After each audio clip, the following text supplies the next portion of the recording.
Muy buenos días, muy buenas tardes, muy buenas noches. Les saludo cordialmente en el amor del Señor. En motivo de agradecimiento también de un año más de vida, quiero también compartir con ustedes este devocional que también es muy importante para mí y yo creo que va a ser importante para ustedes también. Esta historia está en el capítulo 6 del 1 al 15 del libro de Juan, pero lo vamos a tomar unos dos versículos antes para poder darle una introducción, para darle el contexto en que fue escrito. Y este libro de Juan en general habla de la divinidad de Jesucristo, que Él es Dios. También nos habla en general de las fiestas de los judíos, en que Jesucristo participó en muchas de ellas, porque Jesucristo vino a cumplir toda la palabra. Y este número también, el número 6, habla acerca de la gracia. La gracia de Dios, ¿cierto? Se hizo presente por medio de Jesucristo para revelar cómo es Dios. Él vino a revelar a Dios y por supuesto que podemos decir que Dios es amor. Esta historia se trata de la alimentación de los 5000.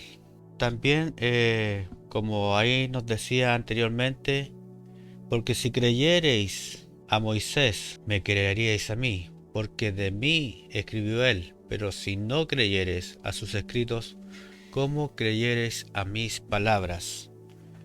Bien, esto tiene un tremendo significado también. Juan en el capítulo 1 hace alusión en el principio de Génesis.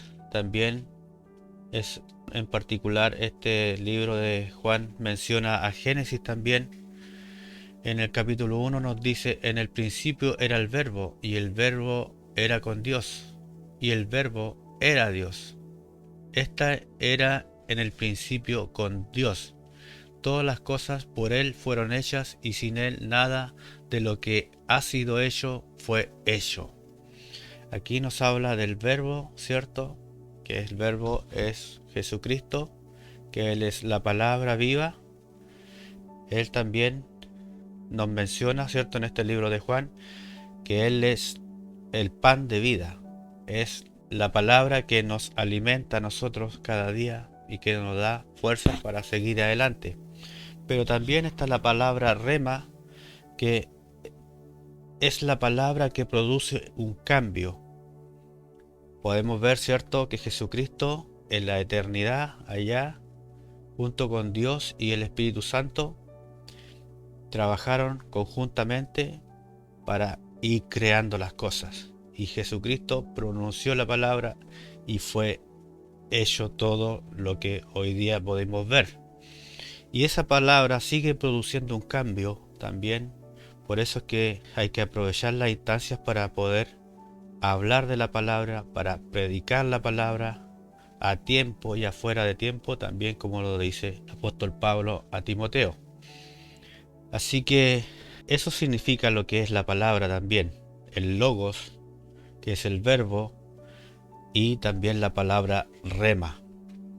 Y nos vamos a introducir ya en el capítulo 6, que nos dice: después de esto, Jesús fue al otro lado del mar de Galilea, el de Tiberias, y la seguía gran multitud, porque veían las señales que él hacía en los enfermos. Una de las particularidades también de las señales que hacía Jesús era la sanidad. Podemos ver que en la sociedad de aquellos tiempos, y todavía también posiblemente, había un estrato social más bajo, que eran las mujeres, los enfermos, y en particular esta historia introduce a un niño. En los otros tres evangelios sinópticos no menciona a este niño, a este muchacho, particularmente en el libro de Juan, capítulo 6, lo nombra. Así que por eso también es para llamarnos la atención y dejarnos una enseñanza también, que los niños son importantes también en la sociedad.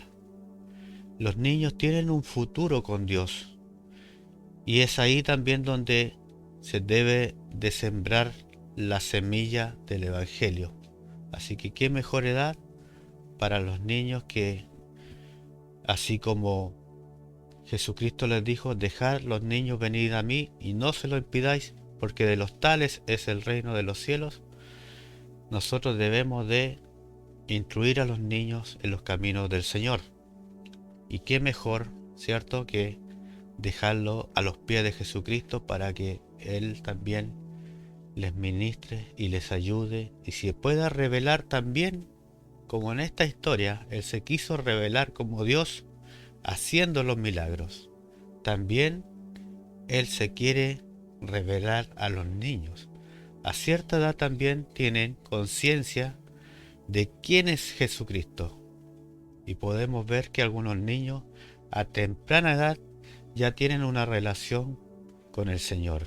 Pueden orar, pueden cantar, pueden leer la palabra del Señor también. Así que, qué mejor que dejarlo con el Maestro de Maestros, con el Pastor de Pastores, que es nuestro Señor Jesucristo.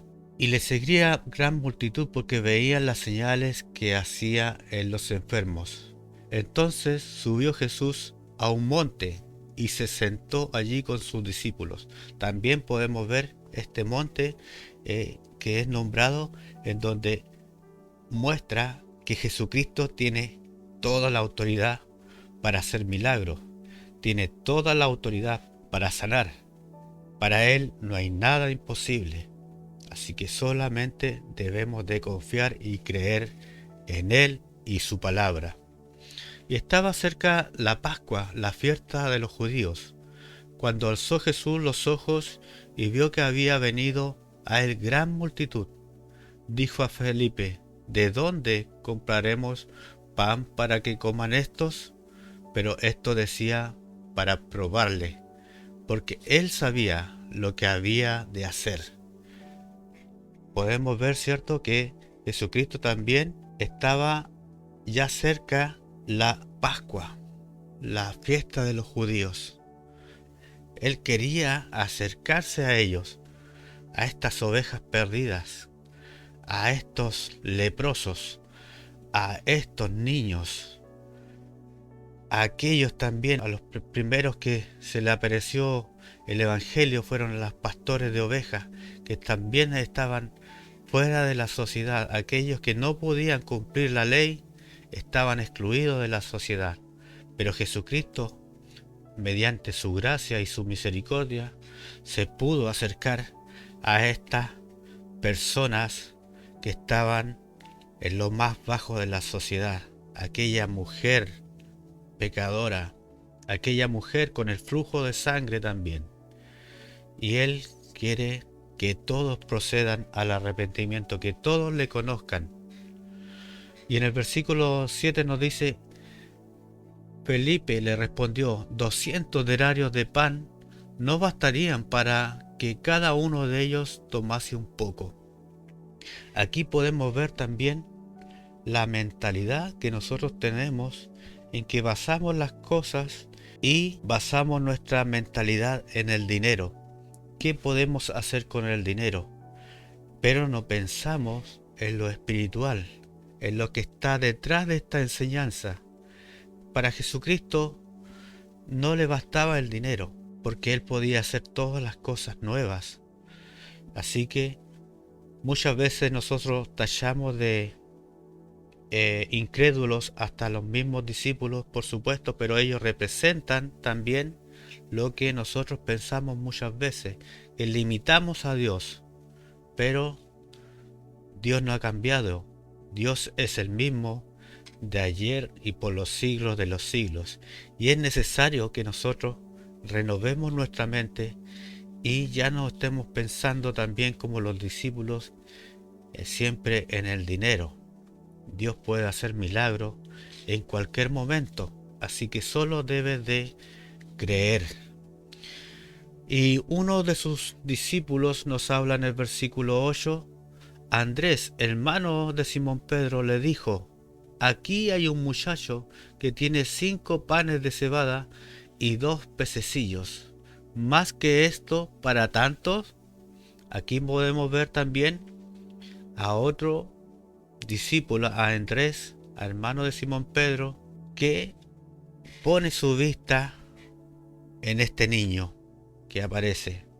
Nombra a un muchacho, posiblemente un joven o un niño ya preadolescente, que también posiblemente estaba olvidado de la sociedad, y que este niño tenía su platito con los 5 pedacitos de panes de cebada y estos 2 pececillos.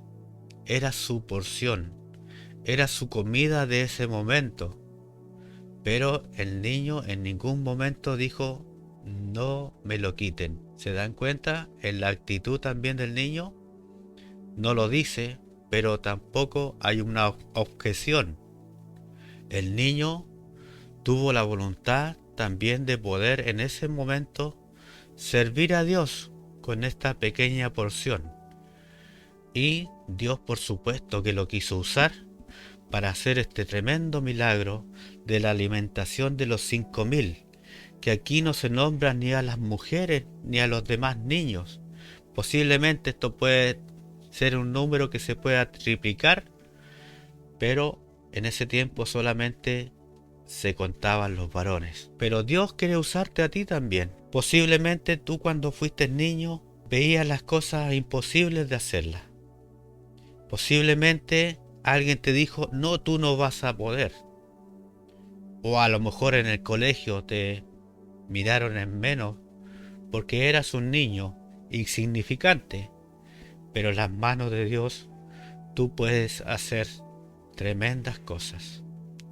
Así que no tengamos esa mentalidad también como aquellos discípulos que le impidieron que los niños fueran a él. Aquí hubo un cambio.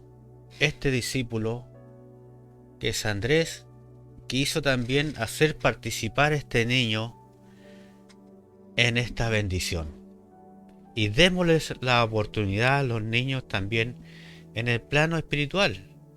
Ellos también, con ese corazón sincero, con esa inocencia también que tienen, nos van a enseñar muchas cosas. Entonces, en el versículo 10 nos dice: entonces Jesús dijo: haced recostar la gente. Y había mucha hierba en aquel lugar, y se recostaron en número de 5.000 varones. También, ¿cierto?, podemos ver que la gente se recostó. Tuvieron la confianza, tuvieron la paz para poder recostarse. Estaban delante del pastor de pastores, delante del príncipe de los pastores, que es Jesucristo, y Él nos trae paz y nos hace también reposar, nos da tranquilidad, como también en el Salmo 23, ¿cierto?, que nos habla que Jehová es nuestro pastor y que nada nos faltará, y Él nos hará recostar en lugares de delicados pastos. Y es ahí también que esta tiene un tremendo significado, que estas personas se recostaron en el pasto, sintieron esta paz, y ellos también ayudaron, ¿cierto? Se sentaron, escucharon a los discípulos, que son la autoridad también para la escritura.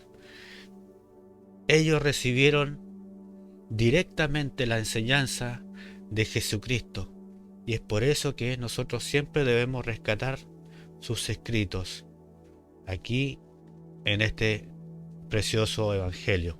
Y nos dice: y tomó Jesús aquellos panes, y habiendo dado gracias, los repartió entre los discípulos, y los discípulos entre los que estaban recostados asimismo de los panes cuanto querían. Aquí Jesucristo, ¿cierto?, le entregó también la autoridad a ellos. Ellos estaban también en un discipulado en ese tiempo con Jesucristo, que duró 3 años, y ellos fueron instruidos, y ellos recibieron la enseñanza directamente de su maestro, que es Cristo. Y nos dice también: y cuando se hubieron saciado, dijo a sus discípulos: Recoged los pedazos que sobraron, para que no se pierda nada. También este alimento físico los sació a ellos. Y podemos ver un tremendo milagro de la multiplicación de los panes y los peces. Es algo que no podemos imaginar lo que sucedió en ese momento, que impactó también a la sociedad, impactó a todos aquellos que seguían a Jesucristo. Era para demostrar que Él es Dios, que Él comparte la misma divinidad con Dios y también con el Espíritu Santo. Y nos dice, y llenaron 12 cestas de pedazos. También el número 12 nos habla del pueblo de Dios, tanto como el pueblo de Israel, tanto también como la iglesia cristiana.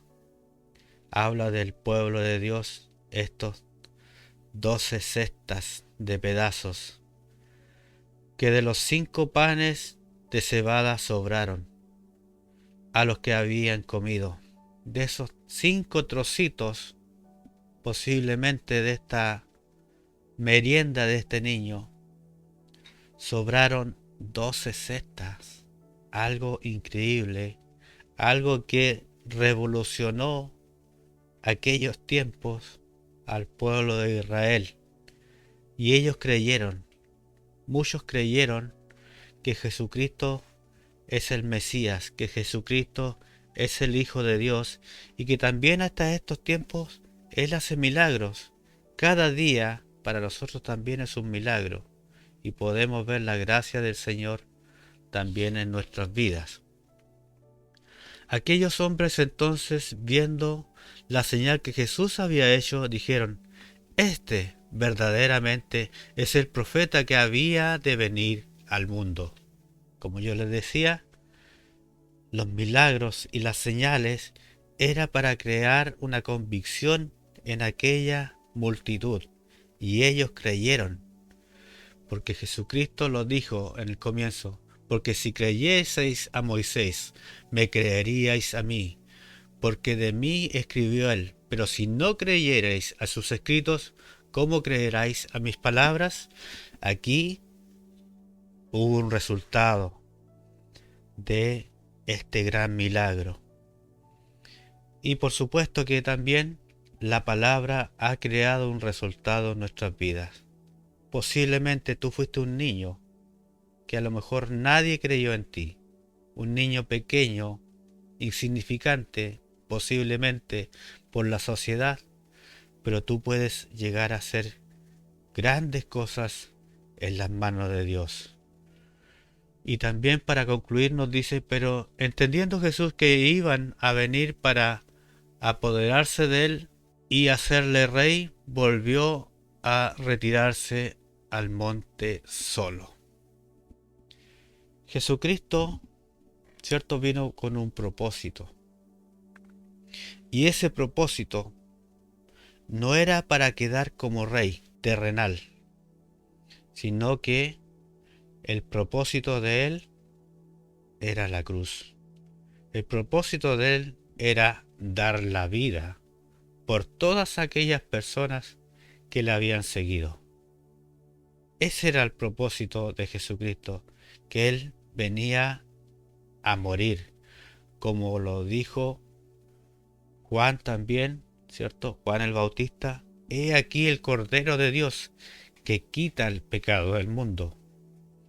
Él lo vio como aquel Cordero Pascual que se sacrificó también allá en Egipto, que él trajo la redención, que él también cargó con nuestros pecados allá en la cruz del Calvario. Y yo te digo a ti también, que tú puedas creer que Jesucristo es Dios, que solamente Él puede perdonar nuestros pecados, que solamente su palabra puede transformar nuestras vidas.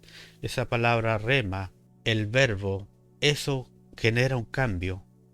Y agradecemos a Dios por todo lo que Él ha hecho, por todo lo que hará y todo lo que se viene también en las manos de Él.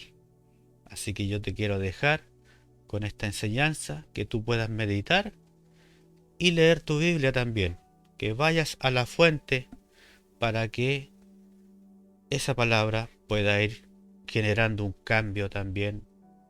Y esta palabra también es el Espíritu Santo, que está en nosotros y nos anima también a seguir adelante cada día.